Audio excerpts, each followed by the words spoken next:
Começamos nossa reflexão de hoje analisando o fato de tudo aquilo que temos, automaticamente julgamos que nos pertence. Tudo aquilo que possuímos, julgamos que temos direito de ter. E analisamos que aquilo que faz parte cotidianamente da nossa caminhada é natural, é lógico, é factível, porque assim é. Olhando para as nossas situações, podemos começar a pensar na oportunidade que nos foi dada de reencarnar. Às vezes temos a impressão de que isto é natural. Reencarnar como espírita, e se nós viemos a uma casa espírita, a gente acha que é natural. Não, reencarnar é assim mesmo. Nós reencarnamos e está tudo certo. Primeiro ponto a ser pensado é: reencarnar é uma oportunidade de reparação, de reestruturação e de restaurar a nossa condição de espíritos eternos. Esta é mais uma reflexão, o fato de sermos um espírito eterno. Por que é uma reflexão? Porque nós achamos que vamos viver sempre e que as coisas são assim mesmo, e uma boa forma de ver que elas não são assim mesmo é o passar dos anos. Na juventude, no vigor da nossa juventude, nós temos o complexo de super-homem ou de mulher maravilha. Nós achamos que podemos tudo, vencemos tudo, ganhamos tudo, e que a saúde é um bem que vai nos acompanhar para o resto da vida. Como se o passar do tempo não fosse mostrando que os desgastes, o tempo, os problemas, as situações vão fazendo com que nós venhamos a sofrer um desgaste. É natural que o desgaste aconteça no corpo físico. É natural que o nosso corpo envelheça. É natural que nós venhamos a perder vigor físico. Em contrapartida, precisamos ganhar vigor espiritual. Precisamos desenvolver vigor emocional.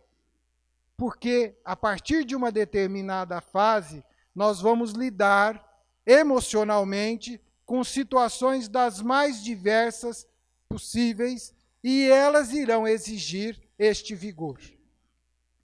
Continuando, nós achamos também que é supernatural, que é um direito adquirido, ter pai e mãe.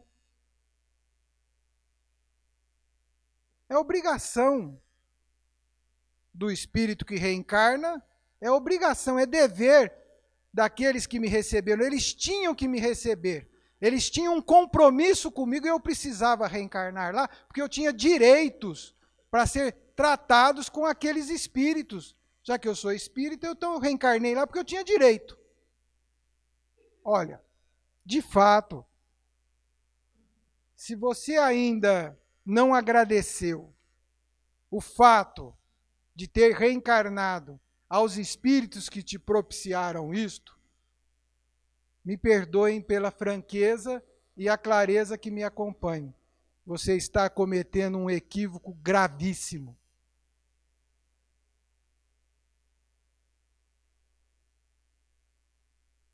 E vamos mais além. Nós precisamos olhar para aqueles espíritos, justos ou injustos, certos ou errados, corretos ou incorretos, plenos de êxito ou carregados de defeito, mas o simples fato deles terem nos propiciado a condição de reencarnar é algo que devemos muito a eles. Chama-nos a atenção que às vezes nós nos comportamos como uma criança. Reencarnamos, desenvolvemos para aqueles espíritos que nos receberam na condição de pai e de mãe, desenvolvemos para com eles um sonho de que eles são as pessoas mais perfeitas do mundo. Aí quando chega a adolescência, ou hoje a adolescência está mais antecipada, nós descobrimos que eles têm problemas como nós, que eles têm carências como nós. E quando nós descobrimos isto, qual é a nossa atitude? Qual é o nosso comportamento? Da criança, do adolescente, do jovem ou de um espírito que, como eles, passam a ter um compromisso de uns com os outros? Qual é a nossa atitude? Qual é o nosso comportamento? Qual é a nossa decisão? Conversava recentemente com um amigo e ele se dizia altamente preocupado com o tempo porque ele precisava correr para cuidar do pai. Ele precisava estar com o pai dentro dos seus espaços e horários profissionais porque o pai enfrentava uma doença muito difícil. Olhei para ele e vi ali alguém que entendeu realmente o seu sentido, entendeu realmente o seu compromisso. E aí me fez lembrar daquela história, daquela pessoa que tinha um compromisso e saiu correndo e falou assim, olha, eu preciso chegar que eu tenho que estar com o meu pai e com a minha mãe porque eles estão doentes. Ah, mas alguns já, como é que você vai lá, eles nem te reconhecem? Não faz mal, mas eu reconheço eles. Nós estamos ficando uma sociedade madura. Nós estamos amadurecendo, para não dizer uma palavra meio, né? Estamos ficando assim mais experientes, né? E isso abre-nos a uma possibilidade de refletir muito. Por que será que ao longo do processo evolutivo da nossa condição reencarnatória, os recursos intelectuais estão nos deixando mais tempo sobre o orbe terrestre, mais tempo dentro de um corpo? Uma razão deve ter para isto. Nós também fomos para a escola. Alguém aqui nasceu sabendo ler e escrever? Não. Nós aprendemos muito por imitação, por observar, né? Por analisar isto, e fomos para a escola. Lá na escola, e aliás, abre-nos um parênteses muito importante hoje, escola foi feita para dar informação intelectual, educação moral é responsabilidade de pais. Não se terceiriza a educação de filhos. É frustrante, às vezes, nós observarmos pais, inclusive pais com conhecimento evangélico e espírita, ir na escola tirar satisfação com o professor, como se ele tivesse na casa dele alguém perfeito, que não cometesse equívocos, que não fosse indisciplinado e que não fosse alguém que precisasse de uma orientação. E nós estamos vendo professores, e essa profissão maravilhosa, tendo vários jovens não querendo mais trabalhar como professor. Isso é muito sério, isso é muito preocupante. Mas, no entanto, nós tivemos ali pessoas que se dedicaram a nos ensinar. Alguns que estão presentes aqui foram educados no caminho suave. Aliás, a grande maioria aqui, né? A de abelha, né? B de barriga. Quem ri é porque é desse tempo. E aí eu já consigo dimensionar o tempo, né? Porque não é daquela turma que agora é alfabetizada de outro jeito, por outro processo, né? Mas aquela professora, ou aquele professor, que te deu as noções básicas, que te alfabetizou, ele fez algo maravilhoso por você. Ele teve uma paciência infinita com você. Qual foi a paciência? De te ensinar a escrever. Seguimos a caminhada e possivelmente ficamos doentes quando reencarnamos. Alguém aqui já ficou doente? Já foi ao médico? Foi bem atendido? Está tudo em paz? É claro que ele tinha uma obrigação profissional de te atender.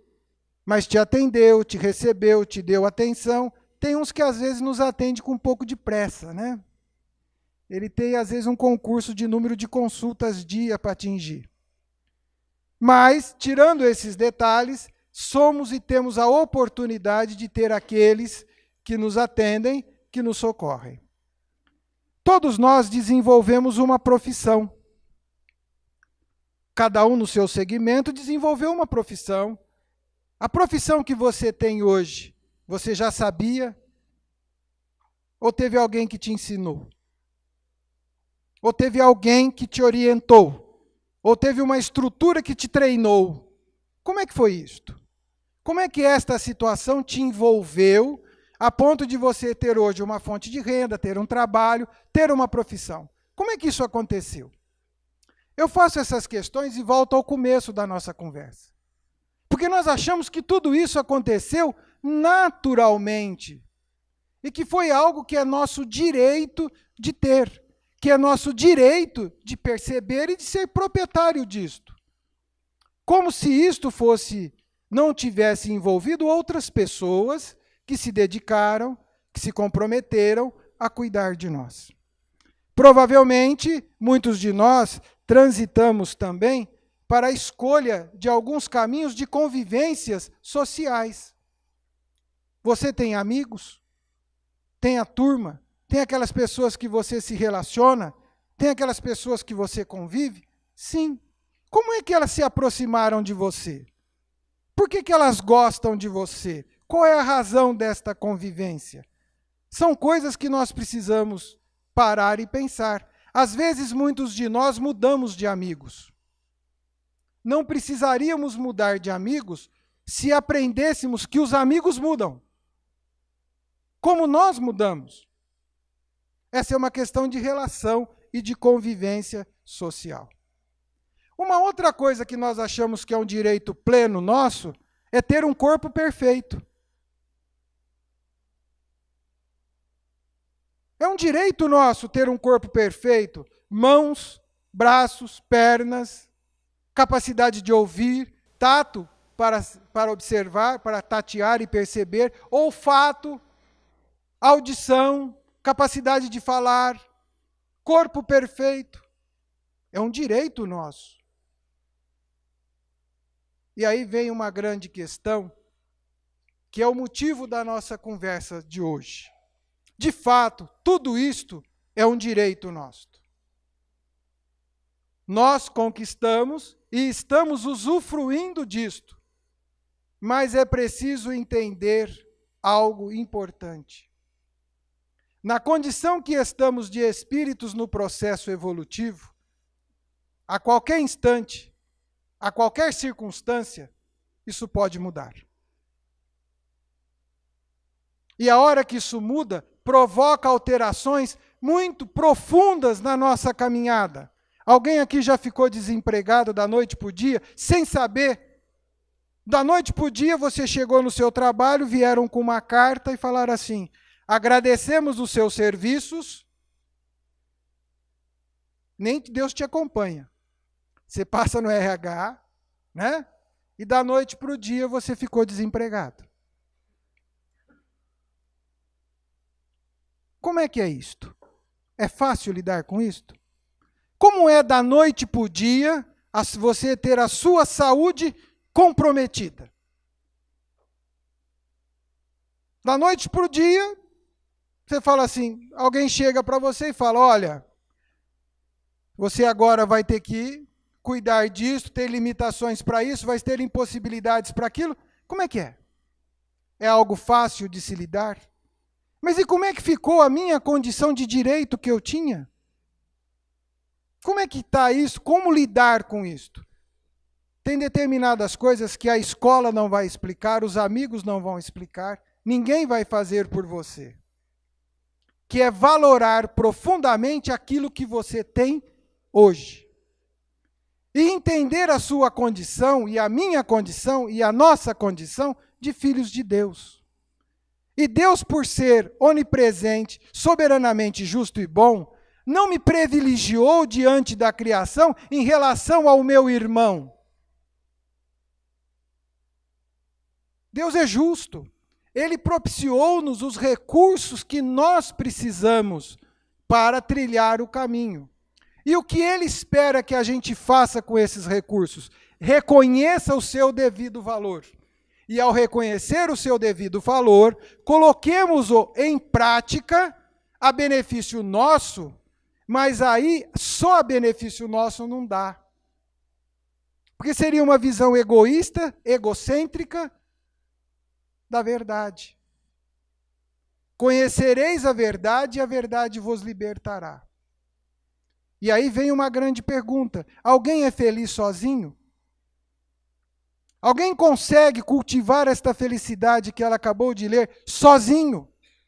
Nós precisamos da relação com o outro para entender o que é felicidade. Porque muitas ocasiões a nossa felicidade está na mão dos outros.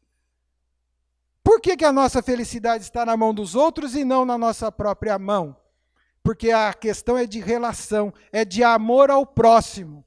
É por isso que buscamos numa crença, buscamos a fé em Deus, acreditamos em Jesus e em seus ensinos. Quando ele diz, é preciso amar a Deus sobre todas as coisas e ao próximo como a si mesmo.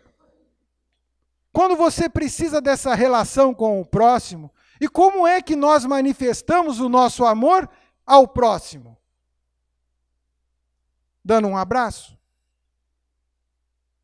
Como é que você manifesta o seu amor ao próximo?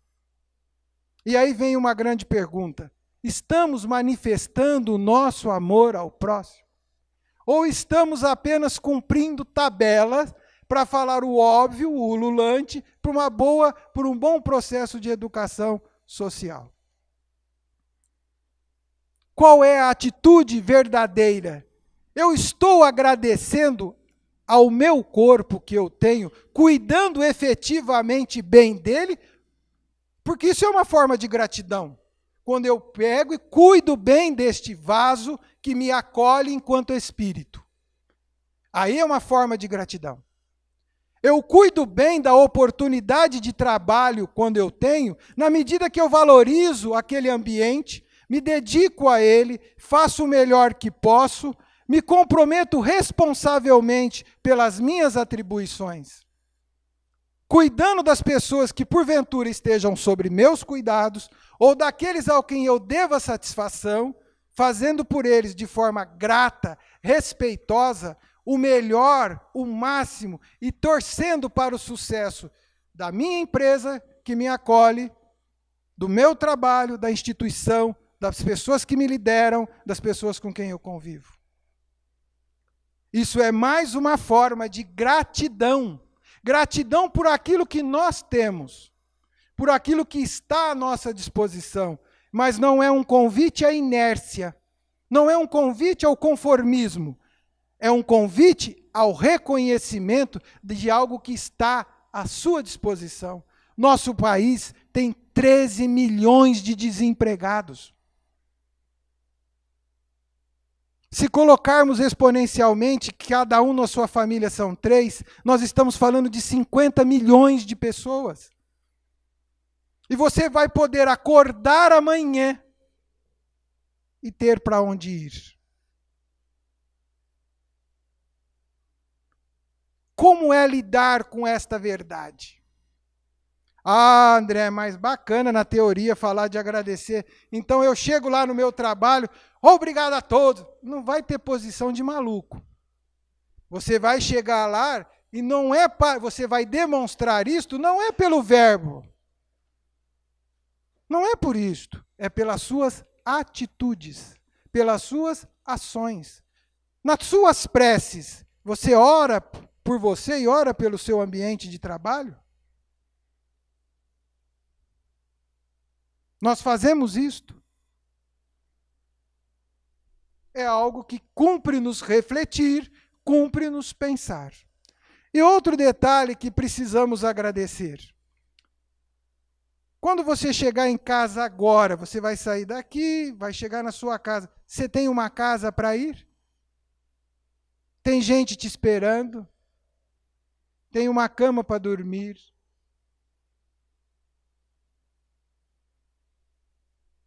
Isso é importante. Experimenta chegar em casa, apertar o botão da luz e ela não acender.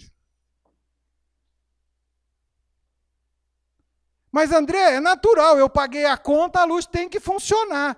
Claro, é natural, você pagou a conta, a luz tem que funcionar. Está tudo certo. Mas eu paguei a casa é minha, eu tenho direito. Está tudo certo, você tem. Mas lembre-se que do mesmo jeito que você tem essas oportunidades, não é porque você é um privilegiado da criação, é porque você está tendo a oportunidade de se tornar melhor, ter condições de entender, inclusive, algo que é a dor do próximo. Que é a dor do próximo. Porque a dor do próximo não é diferente da sua. Eu tenho certeza que o próximo, que não tem a visão, gostaria de ver. Eu tenho certeza que o próximo, que está restrito a uma cadeira de rodas, que ele gostaria de andar. Eu tenho certeza que o próximo que não fala, gostaria de falar. Eu tenho certeza que o próximo que não tem um emprego, gostaria de tê-lo. Eu tenho certeza que o próximo que não tem um lar, gostaria de ter um lar para voltar.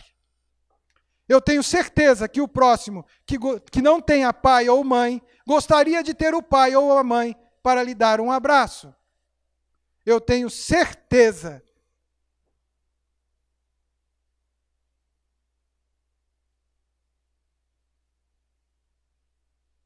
que os outros querem e os outros precisam, tanto quanto eu preciso. A nossa fala, o nosso tema de hoje é gratidão. E gratidão é algo que se desenvolve no espírito amadurecido.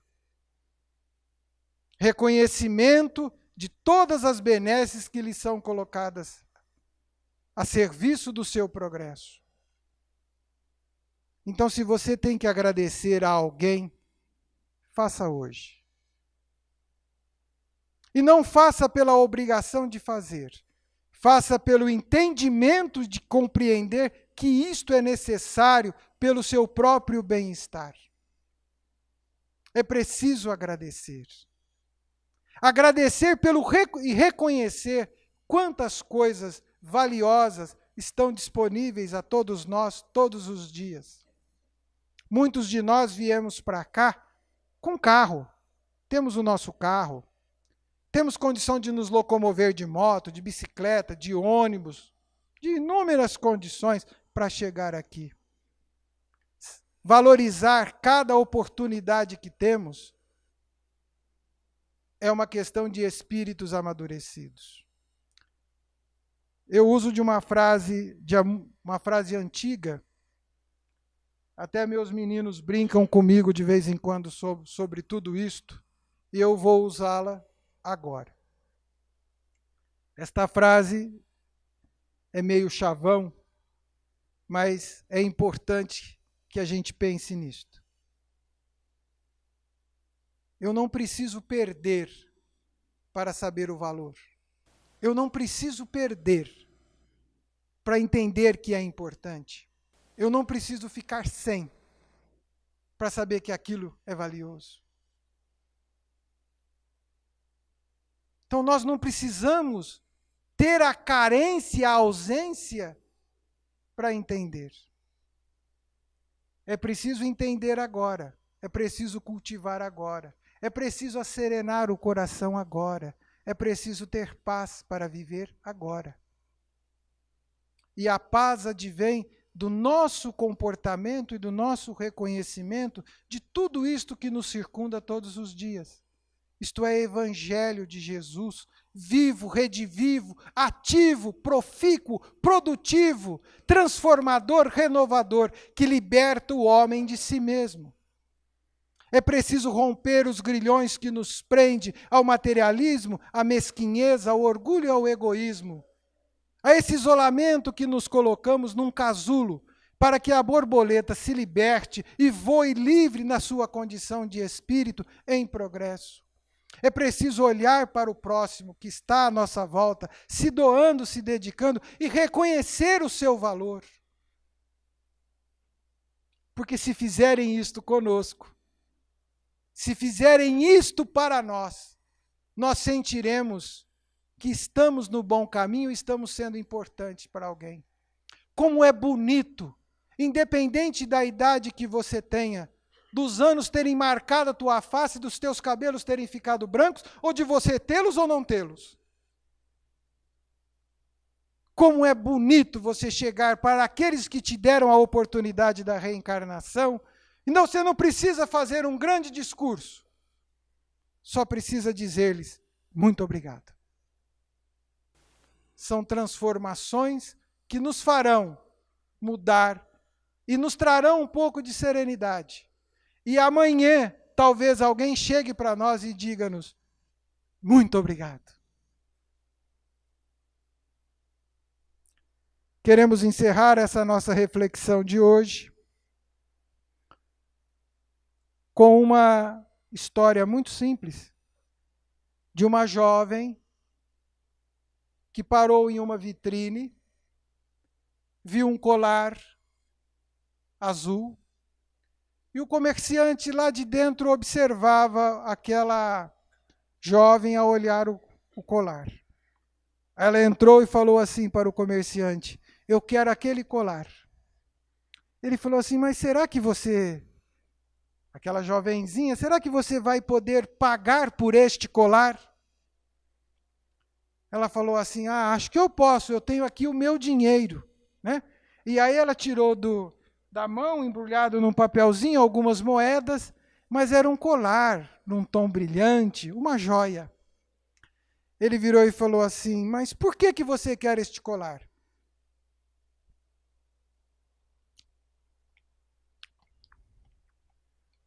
Ela disse assim, acontece que a minha mãe morreu.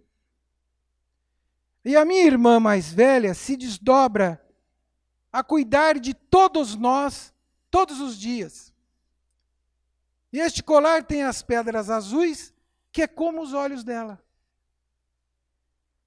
O comerciante olhou a fala daquela menina, olhou as suas moedas, que não dava para pagar aquela joia, embrulhou, fez uma fita de presente e entregou para ela, e ela pagou, toda feliz na sua inocência, e levou o presente para a irmã. Como ocorre em qualquer situação, não deu muito tempo, voltou a irmã, né? Veio com o colar na mão, né?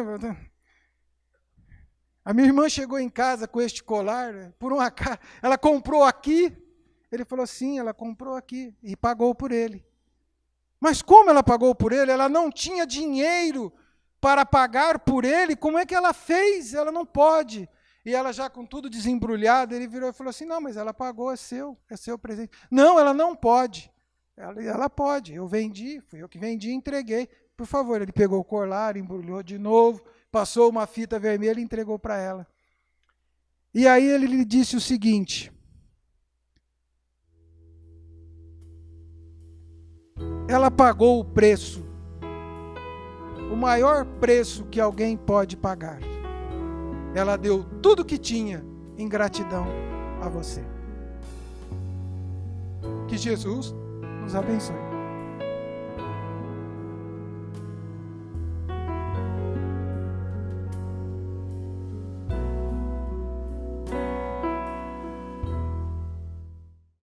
Programa Visão Espírita.